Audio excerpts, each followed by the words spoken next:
अखिलेश यादव ने संसद में बीजेपी को महाकुंभ की लाशों के बारे में पूछा। महाकुंभ में भगदड़ में अखिलेश यादव ने मंगलवार को संसद में कहा कि प्रयागराज में लाशें पड़ी रही हैं और फूल बरसाए जा रहे थे। ये शर्मनाक बात है। जेसीबी से लाशें हटाई गई। सरकार बताए लाशें कहाँ फेंकी गई हैं। कुंभ हादसे के लिए जिम्मेदार पर कार्रवाई होनी चाहिए। महाकुंभ में डबल इंजन सरकार फेल हो गई। महाकुंभ में व्यवस्थाएं सेना के हवाले कर देनी चाहिए। इससे पहले कांग्रेस अध्यक्ष मल्लिकार्जुन खड़गे ने राज्यसभा में कहा कि 29 जनवरी को महाकुंभ में भगदड़ में हजारों लोग मारे गए थे। सरकार को बताना चाहिए कि सच्चाई क्या है। इस पर उपराष्ट्रपति जगदीप धनखड़ ने उन्हें बयान हजारों लोगों की मौत वापस लेने को कहा था। संसद में अखिलेश यादव ने कहा कि दरअसल संसद के बजट सत्र का आज चौथा दिन है। लोकसभा में राष्ट्रपति के अभिभाषण पर धन्यवाद प्रस्ताव के दौरान सपा सांसद अखिलेश यादव ने चर्चा की शुरुआत की।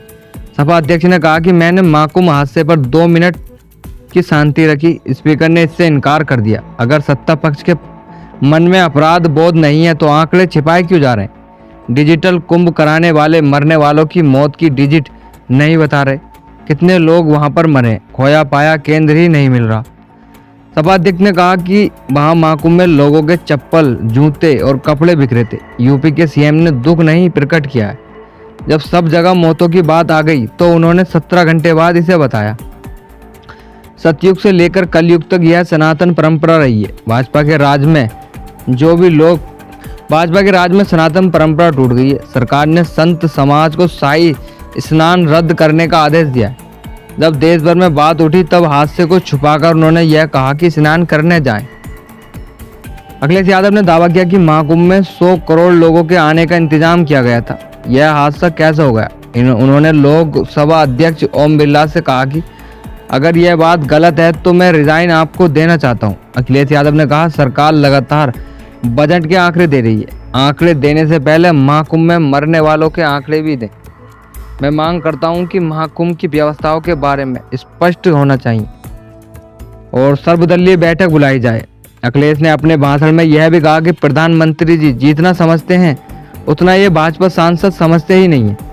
उन्होंने प्रधानमंत्री नरेंद्र मोदी सोशल मीडिया की बहुत जानकारी है, आप भी रखा करो। एक इंजन कभी दूसरे इंजन को नहीं देख पाता। अखिलेश ने कहा कि यह आपका वर्ल्ड क्लास इंफ्रास्ट्रक्चर है। यही आप मॉडर्न स्ट्रक्चर बना रहे हैं कि आप शहर में आ गए तो आप ही जी नहीं सकते।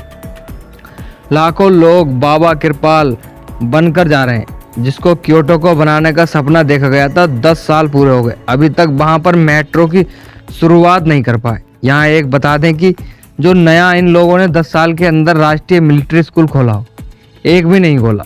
इनकी इज ऑफ डूइंग रिसर्च अपनी इमेज चमकाने और दूसरों की इमेज बर्बाद करने के लिए चल रही है।